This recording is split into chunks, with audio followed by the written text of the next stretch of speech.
নমস্কার। আজকের আলোচ্য বিষয় হস্তরেখা অনুযায়ী চিন্তাশীল বা মনমরা স্বভাব, অর্থাৎ আপনারা নিজেরাই নিজেদের হাত দেখে জানতে পারবেন যে আপনারা জীবনে হতাশাগ্রস্ত হবেন না আপনাদের জীবনে দুঃখ দুর্দশায় পরিপূর্ণ হবে, অথবা আপনি আপনার সন্তানের হাত দেখে আপনি নিজেই পারবেন নিজের সন্তানের হাত দেখে, অথবা আপনি আপনার পরিচিত যে কোনো মানুষের হাত দেখে জেনে যেতে পারেন সেই ব্যক্তিটি কতটা চিন্তাশীল বা মনমরা স্বভাব তার জীবনে অতিবাহিত হচ্ছে। অর্থাৎ হস্তরেখা বিদ্যায়, হস্তরেখায় অর্থাৎ হাত দেখায়, হাতের ভিতরেই আছে একটা মানুষ কতটা চিন্তাশীল, কতটা মনমরা স্বভাব থাকে। আগামী দিনে আপনাদের এই রকম মনমরা অথবা চিন্তাশীল অথবা দুঃখ কষ্ট পরিপূর্ণ হবে কি হবে না সেটা কিন্তু আপনার নিজেরাই জানতে পারবেন নিজেদের হাত দেখে। সুতরাং আজকের প্রোগ্রামটি গুরুত্বপূর্ণ এবং চলার পথে ভীষণভাবে সহায়ক করবে আজকের এই প্রোগ্রামটির মাধ্যম দিয়ে। প্রোগ্রামটিকে কন্টিনিউ করার আগে যারা এখনও পর্যন্ত আমার চ্যানেলটিকে সাবস্ক্রাইব করেননি, প্লিজ আমার চ্যানেলটিকে সাবস্ক্রাইব করুন এবং পাশে থাকা বেল আইকনটিকে অবশ্যই প্রেস করবেন। আসুন তাহলে মূল আলোচ্য বিষয়ে আসা যাক। তাহলে এই হস্তরেখা বিদ্যা জানার আগে আমাদের হস্তরেখা বিদ্যা বেসিক কতগুলো নিয়ম রয়েছে সেগুলোকে সর্বপ্রথমে ফলো করতে হবে, জানতে হবে। প্রথমে জানতে হবে হাতটার গঠন কেমন রয়েছে।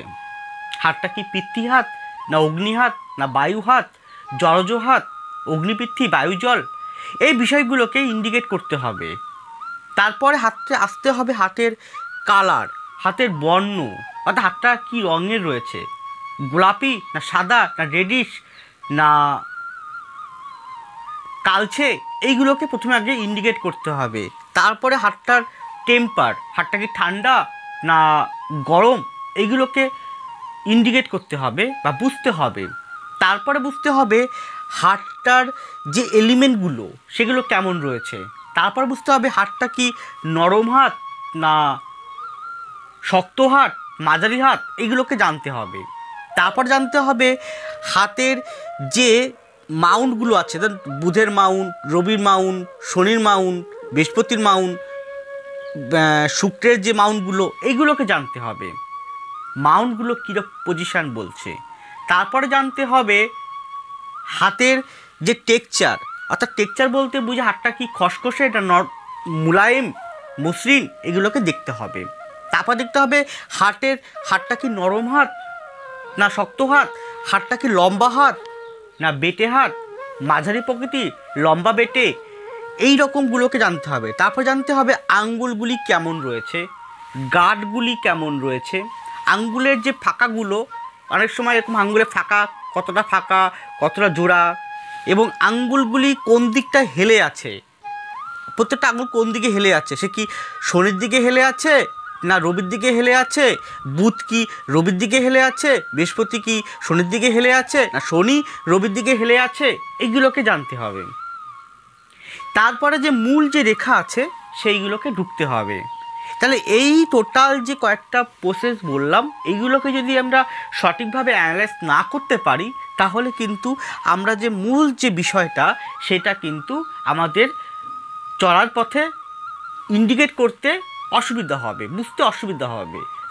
আজকের প্রোগ্রামটি হচ্ছে আপনি কি মনমরার স্বভাব রয়েছে আপনার জীবনে, বা আগামী দিনে কি এই রকম চিন্তাশীল হতাশাগ্রস্ত জীবন আসতে পারে, কি দেখে আপনারা বুঝবেন, কি দেখে আপনারা বুঝতে পারবেন যে আপনার সন্তান কি দুঃখ কষ্টে পরিপূর্ণ রয়েছে না আপনার হাজব্যান্ড কি বা আপনার স্বামী কি দুঃখ কষ্টে রয়েছে, হাতটা দেখে আপনারা নিজেরাই জানতে পারবেন। তাহলে প্রথম যে মনমরা স্বভাবের মধ্যে প্রথম যে পয়েন্টটা বলতে চলেছি সেটি হচ্ছে হৃদয় রেখা।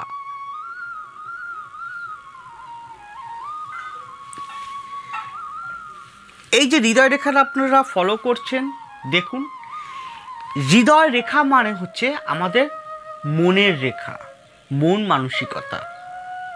তাহলে হৃদয় রেখা প্রত্যেকের হাতে আছে, কারো হয়তো নেই।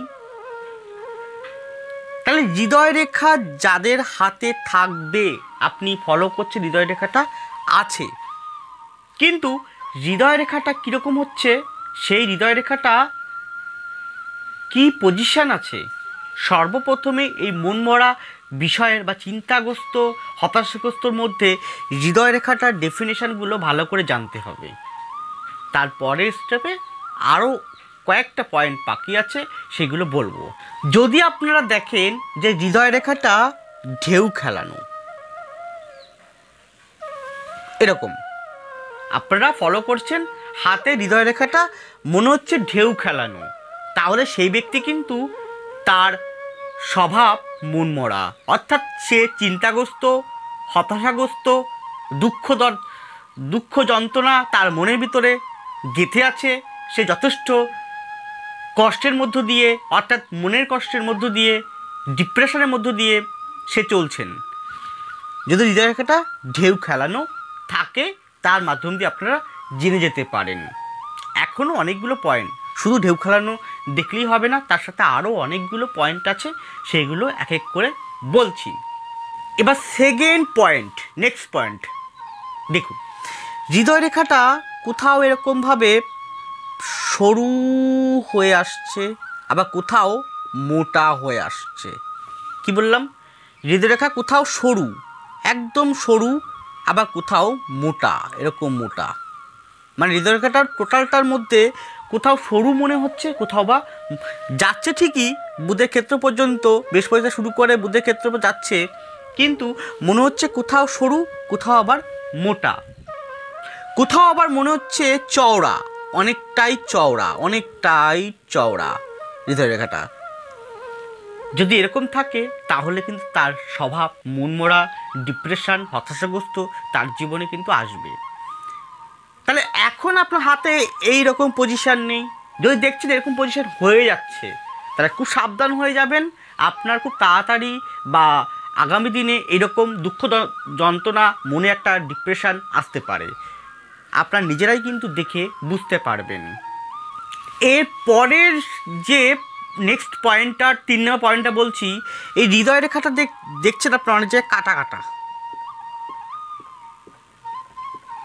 এরকম কাটা কাটা আছে,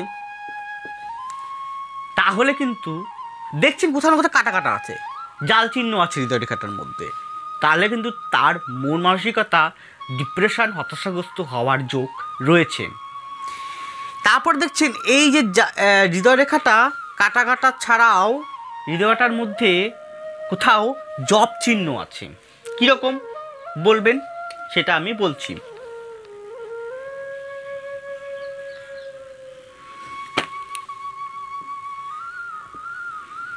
দেখছেন হৃদয় রেখাটা যাচ্ছে, কিন্তু কোথাও জাল চিহ্ন, কাটা কাটা নেই, কিন্তু জপ চিহ্ন আছে, এরকম কোথাও কোথাও জপ চিহ্ন আছে, তাহলে কিন্তু তার মনমরা ডিপ্রেশন আসতে পারে, খুব সাবধান। এবার জপ চিহ্নও নেই, কিন্তু তিল চিহ্ন আছে হৃদয় রেখাটার মধ্যে, তাহলে কিন্তু মনমরা বা চিন্তাশীল, দুঃখ কষ্ট তাকে ঘিরে ধরতে পারে। যত স্পষ্ট হবে এই বিষয়গুলো, তত বেশি গাঢ় হয়ে যাবে, আর না থাকলে হবে না।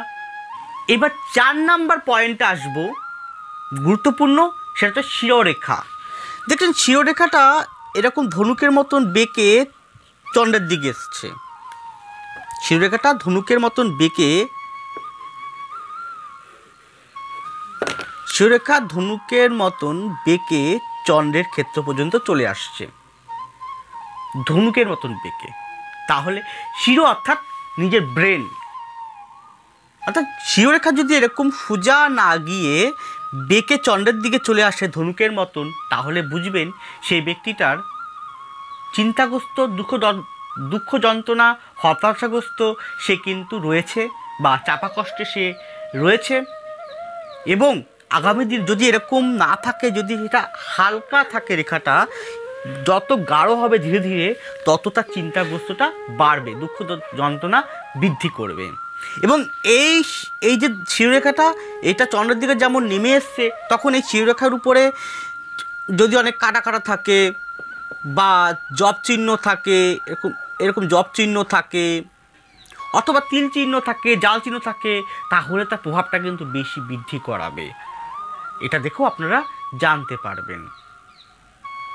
এর পরের স্টেপটা হলো মনমরা বা চিন্তাগ্রস্তের জন্য চন্দ্রের ক্ষেত্রে, এটাকে বলে চন্দ্রের ক্ষেত্র। এই চন্দ্রের ক্ষেত্রে যদি কাটা কাটা চিহ্ন থাকে, অথবা চন্দ্রের ক্ষেত্রে যদি তিল চিহ্ন থাকে, চন্দ্রের ক্ষেত্রে যদি জব চিহ্ন থাকে, জাল চিহ্ন, এরকম জাল চিহ্ন থাকে চন্দ্রের ক্ষেত্রে, এই চন্দ্রের ক্ষেত্রেটা এরকম জাল চিহ্ন আছে, অজস্র জাল চিহ্ন আছে, তাহলে কিন্তু মনমরা, অর্থাৎ চন্দ্রের ক্ষেত্রটা স্ট্রং হলো না, চন্দ্রের মাউন্টটা সেভাবে স্ট্রং হলো না, তাহলে কিন্তু আর মনমরা বা ডিপ্রেশন, হতাশাগ্রস্ত হতে পারে। খুব সাবধান থাকবেন। চন্দ্রের ক্ষেত্রটা, চন্দ্র অর্থাৎ মন মানসিকতা, এগুলোকে ইন্ডিকেট করে। এরপরে হচ্ছে রবির ক্ষেত্র, রবি আঙ্গুলটা। এই রবির আঙ্গুলটা যদি স্পষ্ট ভালো বলবত্তা না থাকে, রবির আঙ্গুলটা যদি অশুভত্ব হয়, রবির ক্ষেত্রে নিচে জাল চিহ্ন আছে অজস্র, বা তিল চিহ্ন আছে, জব চিহ্ন আছে, রবি অর্থাৎ আত্মা, মন, আত্মা, আত্মাটা অশুদ্ধ হয়ে গেল, মনটা অশুদ্ধ হয়ে গেল, আত্মা অশুদ্ধ হয়ে গেল। তা রবি আর চন্দ্র যদি এরকম অশুভত্ব থাকে, তাহলে কিন্তু চিন্তাশীল, দুঃখ দুর্দশা তার ঘিরে ধরতে পারে। এইটা যদি জাল চিহ্নটা হালকা থাকে, এখন গাঢ় হয়নি, হালকা থাকলে তার চিন্তাগ্রস্তটা কম হবে, আর গাঢ় হলে বেশি হবে। খুব সাবধান। যদি দেখা যায় তাহলে অবশ্যই এই যথাযথ একজন যে কোনো ভালো অ্যাস্ট্রোলজারের পরামর্শ নিয়ে কাউন্সিলিংটা করিয়ে নেবেন। তারা কীরকম পথ দেখতে বলেন অবশ্য বিচার্য। এর সঙ্গে জন্মকুণ্ডলিতে রবি চন্দ্রের ক্ষেত্রটা কেমন রয়েছে বিচার্য, রবি স্থানটা, শরীর স্থানটা কেমন রয়েছে বিচার্য। এবং এর সঙ্গে দেখতে হবে যে হাতের, এই হাতটা যদি পাতলা হয়, দেখবেন পাতলা, অনেকে পুরু হয়, মোটা হয়, আর পাতলা হয়। যদি পাতলা হয় হাতটা, তাহলে কিন্তু তার চিন্তাগ্রস্ত, দুঃখ যন্ত্রণা তাকে ঘিরে ধরবে। হাতটা যদি কালচে কালার হয়, তাহলে যথেষ্ট দুঃখ যন্ত্রণা, মানে হৃদয়রেখাটা এরকম আছে, শিরোরেখাটা, এই জালচেনা সবই আছে, কালচে কালারও আছে, তাই যথেষ্ট চিন্তাশীল, দুঃখ যন্ত্রণা তাকে ঘিরে ধরবে।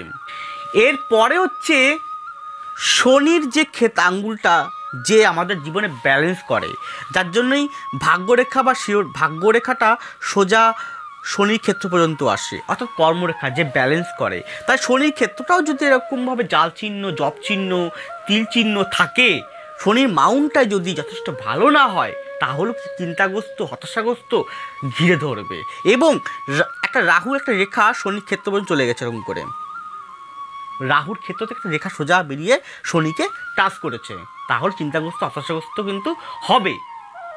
এবং এর সঙ্গে এই হাতটা যদি ভীষণ কালচে হয়, তাহলে কিন্তু খুব, আর যদি একটা ঘাম হয় হালকা হালকা, তাহলে চিন্তা থেকে অনেক রকম রোগের প্রাদুর্ভাব হতে পারে, ডিপ্রেশন থেকে একটা মানসিক যন্ত্রণা ভোগ করতে পারেন, অথবা মানসিক যন্ত্রণা ভোগ করে নার্ভের সমস্যা আসতে পারে।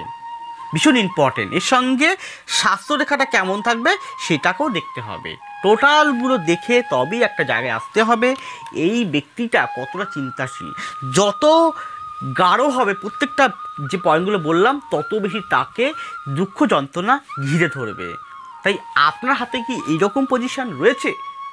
যদি থাকে তাহলে যে কোনো একটা ভালো অভিজ্ঞ অ্যাস্ট্রোলজারের পরামর্শ গ্রহণ করুন। এখনই দেখে নিন হাতের পজিশান থেকে জন্মকুণ্ডলিতে পজিশান কীরকম বলছে, দুটোকে কম্বাইন করে তবেই একটা জায়গায় আসতে হয়। দশা কেমন চলছে, অন্তর্দশা কেমন চলছে, খুব বিচার্য। এবং তার সাথে বর্তমান গোচরটা, তার জন্য একবার হলো জন্মকুণ্ডলী এবং পাম বিচার করিয়ে নেন যে কোনো অভিজ্ঞ অ্যাস্ট্রোলজারের পরামর্শ থেকে। আর চিন্তাশীল, দুঃখ যন্ত্রণা যদি মনকে ঘিরে ধরে, তাহলে কোনো কর্মই কিন্তু সঠিকভাবে করতে আপনারা পারবেন না। তাই তো বলবো, চিন্তাযুক্ত স্বভাব থেকে বেরিয়ে আসুন, মন মরা স্বভাব থেকে বেরিয়ে আসুন, নিজেকে আনন্দিত রাখুন, নিজেকে ভালো রাখুন, জীবনটা আপনাদের ভালো হয়ে উঠবে, সুন্দর হয়ে উঠবে। সকলে সাবধান থাকুন, ভালো থাকুন। নমস্কার, জয় মা তারা।